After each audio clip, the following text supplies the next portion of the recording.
Мәскеулік экстрасенс Владимир Сафоновтың құдіреті соншалықты, ол адамның суретіне қарап отырып-ақ оның тірі немесе өлі екенін, егер өлсе, қазаның қандай жағдайда не себеппен болғанын, науқастың диагнозы мен ауруындағы өзгерістерді дәл тапқан. Ол өзінің қабілеті туралы былай дейді: суреттегі адамға қарап отырып, бірер уақыттан кейін мен оның тұла бойын, ішкі дүниесін толық көз алдыма елестете аламын.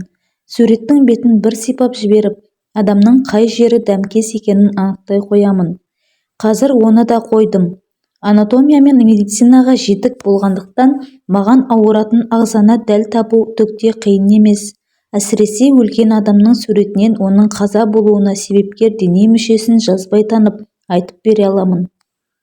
Бір қызығы, Владимир Сафонов МГУ-де өткізген сынақ тәжірибе кезінде қайтыс болған бірнеше адамның суретін шығармастан-ақ пленкадағы сұлбасына қарап тұрып, олардың жасын, жынысын, тіпті неден опат болғанын нақпан-ақ айқындап берген.